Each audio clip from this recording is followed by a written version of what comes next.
ഇതാണ് തായ്വാനിലെ national palace museum എന്നറിയപ്പെടുന്ന ഒരു മ്യൂസിയം ആട്ടോ ഇത്. ഇത് 1965 ഇത് സ്ഥാപിച്ചത് കേട്ടോ. അപ്പൊ ഇതില് എന്താ വെച്ചാല് കഴിഞ്ഞ 8000 വർഷത്തെ, അതായത് 8000 വർഷം മുമ്പുള്ള ഏജ് എന്ന് പറഞ്ഞാൽ നിയോലിത്തിക് ഏജ് എന്നാ പറഞ്ഞ. നിയോലിത്തിക് ഏജ് തുടങ്ങി ഇപ്പോൾ ഉള്ള മോഡേൺ ഏജ് വരെയുള്ള തായ്വാൻ ജനതയുടെ സംസ്കാരം കേട്ടോ, അതിന്റെ മാറ്റങ്ങളും എവല്യൂഷനും ഒക്കെ നമ്മളോട് വിളിച്ചു പറയുന്ന അവരുടെ ജീവിത രീതി, പാത്രങ്ങൾ, ആയുധങ്ങൾ, ഇതൊക്കെ ഇതിന് പറയുന്ന ഒരു നമുക്ക് കാണാൻ സാധിക്കുന്ന ഒരു മ്യൂസിയം ആട്ടോ ഇത്. തായ്വാന്റെ സംസ്കാരം എന്ന് പറഞ്ഞാൽ അറിയാലോ, തായ്വാനിൽ ആദ്യം തന്നെ ഇൻഡിജീനിയസ് ട്രൈബൽ ഗ്രൂപ്പ്സ് ആണ് ഇവിടെ ഒറിജിനേറ്റ് ചെയ്തുണ്ടായത്.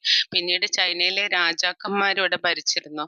പിന്നീട് അത് രാജാക്കന്മാരെ കൂമിൻതാങ് എന്ന് പറഞ്ഞ ഒരു പാർട്ടി അവർ വന്ന ശേഷം അവര് ഇപ്പോഴും ഉണ്ട്, അവരാ ഭരിച്ചിരുന്നു. പിന്നെ ഇവിടെ എന്താ കോളനൈസ് ചെയ്ത സ്പാനിഷ്, ഡച്ച്, പിന്നീട് ജപ്പാൻ, ഇപ്പൊ ഇങ്ങനെ വ്യത്യസ്ത വ്യത്യസ്ത സംസ്കാരങ്ങളിലൂടെ ഇവര് കടന്നുപോയ രാജ്യം കേട്ടോ തായ്വാൻ. അതുകൊണ്ട് തന്നെ ഇവരുടെ കുറിച്ച് ഇവരുടെ ജീവിത രീതികളൊക്കെ നമുക്ക് ഒത്തിരി പഠിക്കാനുണ്ട്. തായ്വാൻ ബുള്ളറ്റ് ട്രെയിനിന്റെ മാക്സിമം സ്പീഡ് 300 km/h ആണ്. ഇത് നോർത്ത് തായ്പേയും സൗത്ത് കോസിംഗ് ആയിട്ട് കണക്ട് ചെയ്യുന്നുണ്ട്. ഇത് ജപ്പാനിൽ നിന്ന് അവര് വാങ്ങുന്നത് കേട്ടോ, അതായത് തോഷിബ ഹിറ്റാച്ചി കൊളാബറേറ്റഡ് കമ്പനി എന്നാണ്. TSMC എന്ന് പറഞ്ഞ Taiwan semi conductor manufacturing company.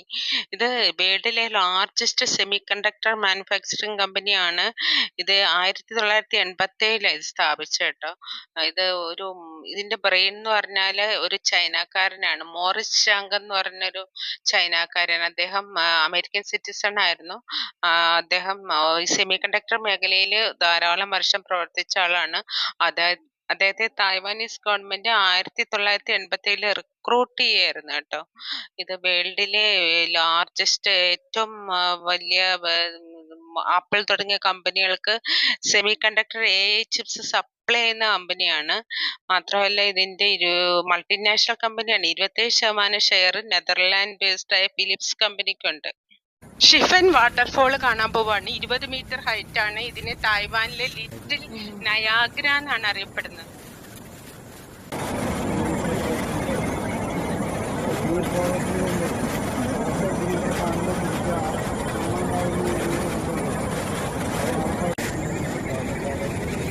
ഈ മലകളുടെ വെജിറ്റേഷൻ ഒക്കെ പോയി നിക്കണുണ്ടോ? അത് ഇവിടെ ഹിൽ സ്ലൈഡ് ഉണ്ട്. 1999 ഒരു വലിയൊരു ഭൂകമ്പം ഉണ്ടായിട്ട് അതിന് ശേഷമാണ് ഇങ്ങനെ. ഇത് തായ്വാനിലുള്ള ലോങ് ഷാൻ ടെമ്പിൾ എന്നാണ് അറിയപ്പെടുന്നത് കേട്ടോ. തായ്വാനിലെ 3 ഏറ്റവും വലിയ ബ്യൂട്ടിഫുൾ ആയ ടെമ്പിൾസിൽ പെട്ട ഒരു ടെമ്പിൾ ആണ് ഇത് കേട്ടോ. അത്ര ബ്യൂട്ടിഫുൾ ആ ഇത് കാണാനായിട്ട്. പിന്നെ ഇത് 17-ാം നൂറ്റാണ്ടിലെ തായ്വാൻ ചൈന രാജാക്കന്മാരുടെ കീഴിലായിരുന്ന സമയത്ത് ഉണ്ടാക്കിയ ടെമ്പിൾ ആണിത്.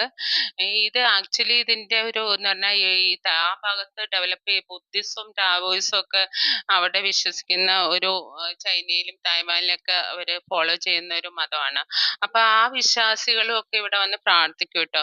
അതുകൂടാതെ തന്നെ ശരിക്കും ബുദ്ധിസം ടാവോയിസം പ്രകാരം ദൈവം എന്ന് പറഞ്ഞ ഒരു കോൺസെപ്റ്റ് ഇല്ല കേട്ടോ. അവര് വേറെ കാര്യങ്ങളൊക്കെയാണ് പറയുന്നത്. അപ്പൊ എന്നാ പോലും ഇതിനിടയിൽ കൂടി തന്നെ ഈ ആളുകൾക്ക് ഓരോ പ്രശ്നങ്ങളുണ്ടല്ലോ. അപ്പൊ ആളുകൾക്കത് നടക്കാനായിട്ട് ഒരു ഐഡോളിനെ പ്രാർത്ഥിച്ചാൽ ഒരു സമാധാനം കിട്ടുന്നുള്ള ഒരു കോൺസെപ്റ്റ് പണ്ട് കാലം പോലെ ഉണ്ടായിരുന്നു. അപ്പം ഈ ചൈന ഭാഗത്തൊക്കെ ചില ഫോക്ക് ഗോഡ്സ് ഉണ്ട്. അപ്പൊ അതുകൊണ്ട് ഇവിടെ ചില ഐഡോൾസിനെയൊക്കെ പ്രതിഷ്ഠിച്ചിട്ടുണ്ട്.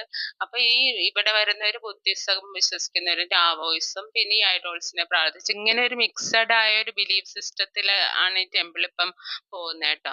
ഏറ്റവും ഇത് ഭയങ്കര ബ്യൂട്ടിഫുൾ ടെമ്പിൾ ആണ്. പിന്നെ ഇത് ഇടയ്ക്ക് ഭൂകമ്പം വന്നിട്ട് ഇത് ഇടയ്ക്ക് ഇങ്ങനെ തകർന്നിട്ടുണ്ട്. പിന്നെ ജപ്പാൻകാർ വന്നപ്പോ, അതായത് ജപ്പാൻകാർ വന്ന 18-ാം നൂറ്റാണ്ടിന്റെ ലാസ്റ്റ്, അപ്പൊ അവര് വന്നിട്ട് ഇത് റീബിൽഡ് ചെയ്തിട്ടുണ്ട് കേട്ടോ അമ്പലം. അപ്പൊ അങ്ങനെയാണ് ഇതിന്റെ ചരിത്രം. ഇവർക്ക് പല പല വിശ്വാസങ്ങളുണ്ട് കേട്ടോ.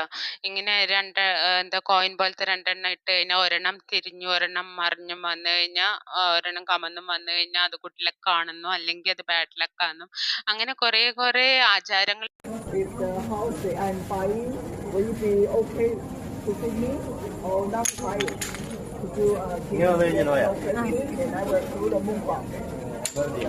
ഇപ്പൊ ഏതാ കറക്റ്റ് ആയിട്ട് വന്നോ?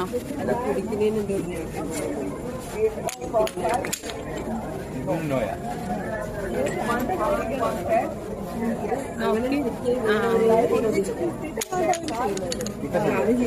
കറക്റ്റാ. ഒരെണ്ണം തിരിഞ്ഞു ഒരെണ്ണം ആളുകൾ ഇതുപോലെ പൂക്കൾ കേട്ടാ ചെമ്പകം അതുപോലെ പൂക്കള് വാങ്ങിച്ച് ഇങ്ങനെ ദൈവത്തിന് വയ്ക്കുന്നുണ്ട്. അത്ര ഭക്തിയോടുകൂടി അവര് പ്രാർത്ഥിക്കുന്നതാണ്. തായ്വാനിലെ പബ്ലിക് വാഷ്റൂം റെസ്റ്റ് റൂം എന്ന് പറഞ്ഞാൽ അത്ര നീറ്റാട്ടോ. നമ്മളിപ്പോ ഈ കാണുന്നത് മാത്രമല്ല എല്ലാ സ്ഥലത്തും ഇങ്ങനെ തന്നെ അത്രയും നല്ല വെൽ കൺസ്ട്രക്റ്റഡ് വെൽ മെയിൻറ്റൈൻഡ്. അതായത് സ്റ്റാഫിനെ വെച്ച് ഇവര് നന്നായിട്ട് ക്ലീൻ ആയിട്ട് മെയിൻറ്റെയിൻ ചെയ്യുന്നുണ്ട് കേട്ടോ. നമുക്ക് പറയാതിരിക്കാൻ പറ്റില്ല, അത്ര നീറ്റാണ് കേട്ടോ. ഇവിടുത്തെ പബ്ലിക് ടോയ്ലറ്റ്സ് പോലും നല്ല മോഡേൺ ആട്ടോ. ജപ്പാനിലെ പോലെ, ജപ്പാനിൽ അങ്ങനെയാണ് പാനൽ വഴി ഓപ്പറേറ്റ് ചെയ്യുന്ന സിസ്റ്റം ആണ്, മാനുവൽ അല്ല. ഇത് ജൂഫൺ എന്ന് പറഞ്ഞ തായ്വാനിലെ ഒരു വില്ലേജ് ആണ് കേട്ടോ. അപ്പൊ ഇവിടെ വന്നത് ഒരു പബ്ലിക് ട്രാൻസ്പോർട്ട് ബസ് വഴി എക്സ്പീരിയൻസ് ചെയ്യാൻ വേണ്ടി അങ്ങനെയാണ് വന്നത്. പക്ഷെ ഇന്ന് ഭയങ്കര മഴയായി പോയി കേട്ടോ, അതുകൊണ്ട് കഷ്ടപ്പാടായി പോയി. പിന്നെ ഇതിന്റെ പ്രത്യേകത എന്ന് വെച്ചാൽ ഈ തായ്വാൻ എന്ന് പറഞ്ഞ ഒരു ചെറിയ രാജ്യമാണ് നമ്മുടെ കേരളത്തെക്കാളും. അതായത് നമ്മുടെ കേരളം 38,000 സംതിങ് കിലോമീറ്റർ സ്ക്വയർ ഉണ്ടെങ്കിൽ തായ്വാൻ 36,000 സംതിങ്ങേ ഉള്ളൂ കേട്ടോ. അപ്പൊ അതുകൊണ്ട് തന്നെ എല്ലാ ഭാഗവും വെൽ ഡെവലപ്ഡ് ആയതുകൊണ്ട് ഈ വില്ലേജ് ഇപ്പോഴും ഉള്ളതുകൊണ്ട് അതിന് പ്രത്യേകതയാണ്. ഇത് നൊസ്റ്റാൾജി ഉണർത്തുന്ന വില്ലേജ് എന്നൊക്കെയാണ് പറയുന്നത് കേട്ടോ. പണ്ട് ഇവിടെ ഗോൾഡ് മൈൻസ് ഉണ്ടായിരുന്നു, പക്ഷെ പിന്നെ ആ ഇൻഡസ്ട്രി ഡൗൺ ആയപ്പം അത് നിർത്തി. പിന്നെ ഇപ്പോഴും അണ്ടർഗ്രൗണ്ടിൽ ഗോൾഡ് റിസർവ് ഉണ്ടെന്നാണ് പറയുന്നത്. ഇവിടെ ഒരു അടുത്ത് ഗോൾഡ് മ്യൂസിയവും ഒരു വാട്ടർഫോളും ഒക്കെ ഉണ്ട് കേട്ടോ. ഇപ്പൊ മഴ ഭയങ്കരമായിട്ട് അങ്ങോട്ട് പോകാൻ പറ്റാത്ത അവസ്ഥയാണ്. ഇതാണ് എല്ലൂസ് ജിയോ പാർക്ക് എന്ന് പറഞ്ഞ. ഇവിടെ ടിക്കറ്റ് എടുത്തിട്ട് വേണം നമുക്ക് അവിടെ വിസിറ്റ് ചെയ്യാനായിട്ട്. അപ്പൊ ഇതെന്താ വെച്ചാല് ഭൂമിക്കടിയിലുള്ള ടെക്ടോണിക് പ്ലേറ്റ്സിന്റെ ആക്ടിവിറ്റി കൊണ്ട് മില്യൺസ് ഓഫ് ഇയേഴ്സ് കൊണ്ടുണ്ടായ ഒരു എവല്യൂഷണറി ഫോർമേഷൻ ആണിത്. ഇതിന്റെ മുകളിൽ ഇതിന്റെ ഈ തലകൾ പോലെ ഇവിടെ കാണാം. അപ്പൊ അതിന്റെ മുകളിലുള്ള ബ്ലാക്ക് കളർ എന്ന് പറഞ്ഞാൽ അയൺ സാൻഡ്സിന്റെ വളരെ അയൺ മാത്രം കൂടിയ ഒരു സാൻഡ്സിന്റെ ഡിപ്പോസിറ്റ് കൊണ്ടാണ് അങ്ങനെ കളർ ഉണ്ടായിരിക്കുന്നത് കേട്ടോ. അല്പം ഒരു ആ കളർ കുറഞ്ഞെന്ന് പറഞ്ഞാൽ അതിന്റെ കൂടെ കാൽസ്യം കൂടി മിക്സ് ആയിട്ടുണ്ടെന്നാണ് പറയുന്നത്. പിന്നെ ഇതിന് ആ ഒരു ഹണി കോംബ്, അതായത് തേനീച്ചക്കൂടിന്റെ ഒരു ഡിസൈനും പിന്നെ അല്ലെങ്കിൽ മഷ്റൂമിന്റെ വന്നിരിക്കുന്നത് കാരണം ഈ കടലിലെ വേവ്സും കാറ്റും ഇങ്ങനെ അടിച്ചടിച്ച് ആ ഒരു എന്താ ഷേപ്പ് പോലെ ഫോം ചെയ്തിരിക്കുന്ന ആട്ടോ. ഇതില് ചിലത് ഇങ്ങനെ ആളുടെ തല പോലെ തോന്നും കേട്ടോ. നമ്മൾ ഈ സ്ലിം ആയിട്ട് ഇവിടെ ഒരെണ്ണം കാണാം, അതിന് ക്യൂൻസ് എന്നൊക്കെയാണ് ഇവര് ഓരോ പേരിട്ട് വെച്ചിട്ടുണ്ട്. ഇവിടെ ചെറിയ മഴയും കാറ്റും ഉള്ളതുകൊണ്ട് ജാക്കറ്റും റെയിൻകോട്ടൊക്കെ ഇട്ടിട്ടുണ്ട്. പിന്നെ ഇവിടെ നമ്മൾ നേരത്തെ പറഞ്ഞ പോലെ തന്നെ കടലിലെ തിരകളും കാറ്റും അടിച്ചാട്ടോ ആ തേനീച്ചക്കൂടിന്റെ പോലെയുള്ള ഒരു ഡിസൈൻ അങ്ങനെ വന്നിരിക്കുന്നു. ഇതാണ് ചിയാങ്കായ് ഷേക്ക് മെമ്മോറിയൽ ഹാൾ. അദ്ദേഹം തായ്വാന്റെ ഫസ്റ്റ് പ്രസിഡന്റ് ആയിരുന്നു. അദ്ദേഹത്തിന്റെ മെമ്മറിക്കായിട്ട് പണിതത് കെട്ടിട സമുച്ചയം കേട്ടോ. ഇതിന്റെ ഈ സ്റ്റെപ്സിൽ പെൺകുട്ടികൾ എക്സസൈസ് ചെയ്യുന്നുണ്ട്. അദ്ദേഹം ഈ ചൈനയില് ഭരിച്ചിരുന്ന ആളാണ്, റിപ്പബ്ലിക് ഓഫ് ചൈന എന്നുള്ള. പക്ഷെ അപ്പം കമ്മ്യൂണിസ്റ്റ് പാർട്ടിക്കാർ വന്ന് ഇവരെ തോപ്പിച്ചു കഴിഞ്ഞപ്പോ ഇവിടെ വന്ന് എസ്റ്റാബ്ലിഷ് ആയി, ഇവിടുത്തെ പ്രസിഡന്റ് ആയി.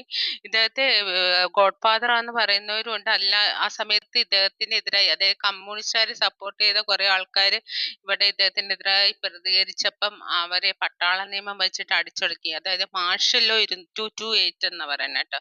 അപ്പൊ അതുകൊണ്ട് തന്നെ ഇദ്ദേഹം ഡിക്റ്റേറ്റർ എന്ന് പറയുന്നവരും ഉണ്ട് കേട്ടോ. അപ്പൊ അങ്ങനെ അദ്ദേഹത്തെ കുറിച്ച് വ്യത്യസ്ത അഭിപ്രായങ്ങളുണ്ട്.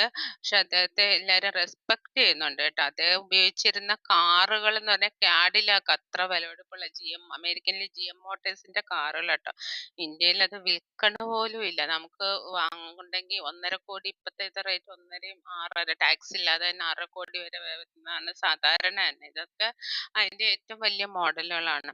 അപ്പൊ അത് ആണ് അദ്ദേഹത്തെ കുറിച്ച് പറയാനുള്ള. അദ്ദേഹം ഉപയോഗിച്ചിരുന്ന ആ സമയത്തുള്ള അദ്ദേഹത്തിന് അത്ര ഇമ്പോർട്ടൻസ് കൊടുത്തിരിക്കണം കേട്ടോ.